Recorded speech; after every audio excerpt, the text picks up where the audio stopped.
What are some of those specific challenges that you see a lot of in your couples work? And it could be around the seasons of could be having a newborn, new Yeah. parent. It could be empty nest syndrome. It could be retirement. You know, Hmm. what are some of the common challenges you're seeing in your couples therapy related to the seasons of life?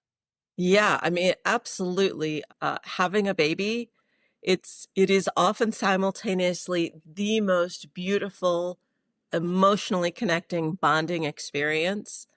And it also can be overwhelming and exhausting. Our energy when we are in relationship before children, we are entirely focused on each other. I mean, of course, there's other things in life, but and then suddenly our energy gets triangulated toward this new being that we have created that we are completely in love with and adoring, but also it's scary, right? It's like, what do you do with this baby?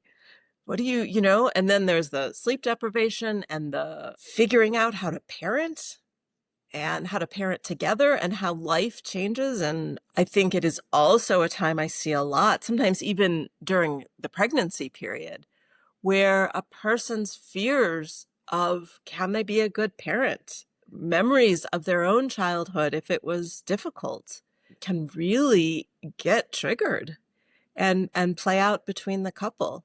Like I think a sort of step B of that is while I don't think any parents can avoid the newborn stage of just being in survival mode and exhaustion and just trying to keep the bare minimum number of plates spinning. I think sometimes couples get so into that and they get honestly kind of good at it that as the kids start to get a little older and not quite as kind of constantly needy, I see couples still in that sort of divide and conquer, just keep all the plates spinning, but have forgotten to come back together as a couple with date night, with time alone, with having conversation that doesn't involve children, with being back in sensual and sexual connection to each other. Of course, we as parents are, dedicated and devoted to our children, but I really believe that one of the best things we can give our children is a healthy marriage, healthy communication, healthy problem solving, and that takes commitment to the relationship, even to the extent that means occasionally not putting the children first, Yeah. making sure that you do have date night and time alone and those other things to the extent possible. And how do for a lot of people, they put themselves last, which Mm. not good for anybody, but there's the martyr, kind of the martyr syndrome. What do you recommend to people who, like, they're taking care of the baby, then they're out of the survival mode, and their partner needs something, but they're empty? Where do you help people become aware of how to work with what they need versus what their partner needs versus what their children need? Yeah, I mean, I think you've hit on something really important, which is you cannot pour from an empty cup. And I think that is often a source of resentment and frustration between couples because oftentimes one person is really wanting connection again, and the other person just doesn't have it to give. And I think it's how do you have a conversation about that that comes from a place of love and we are on the same team, not criticism or feeling attacked or feeling ashamed. I think that we do need to find ways to fill our own cup first. Again, not all the time, particularly when you have young kids. But, I think sometimes people feel guilty for doing things for themselves, or they feel they can't, there's no time for it, which Mm. I think is an interesting and elusive concept of time. Because sometimes when I have said, all right, well, what do you spend your time doing? When we go through their day, I'm like, that all doesn't sound completely necessary. If we prioritize, like, do you absolutely have to have a perfectly neat house before you go to sleep? Is that more important than time to relax, Mm. to slow down, to fill your own cup, to connect with your partner? And again, those are often based on, I have a lot of clients, honestly, in that exact situation because they grew up in households where if the house was not completely perfectly neat, bad things happened, you know? And so there's a lot of tension driving that, just as an example.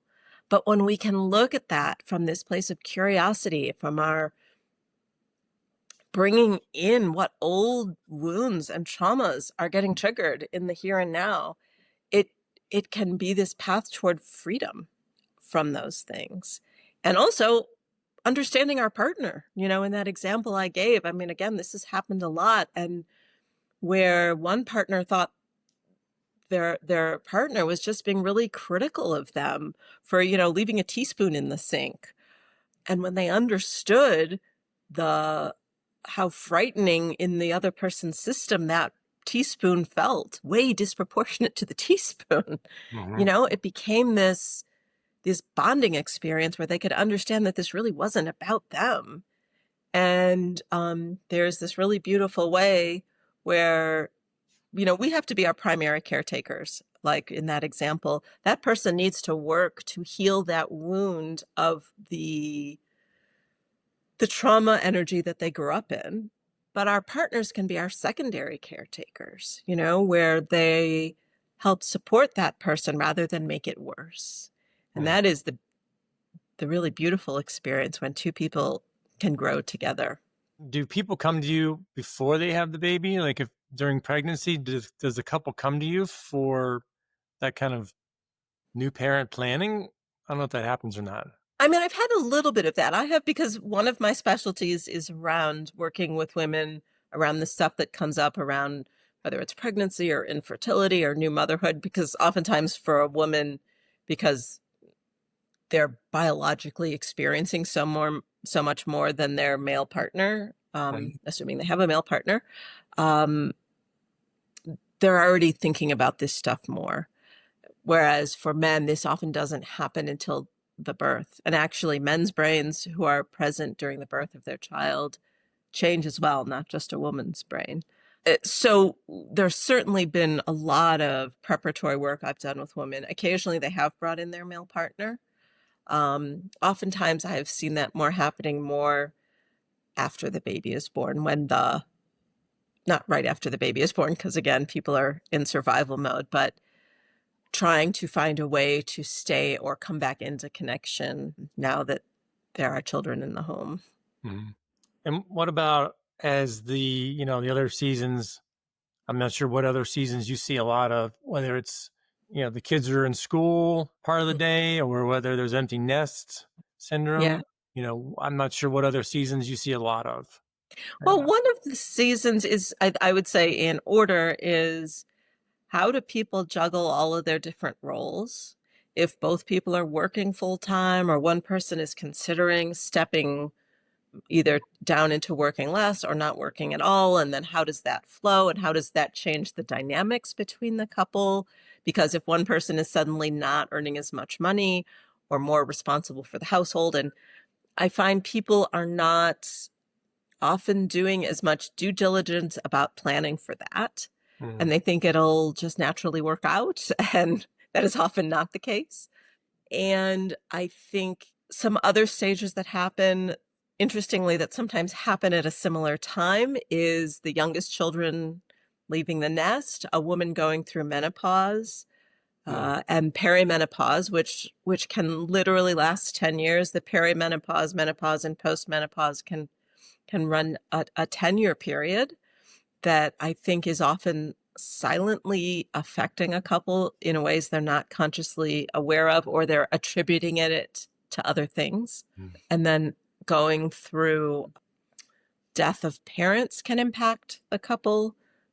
Going through retirement is a huge transition, again, that I think oftentimes I see people not fully preparing for, and suddenly they don't know what to do with themselves and each other.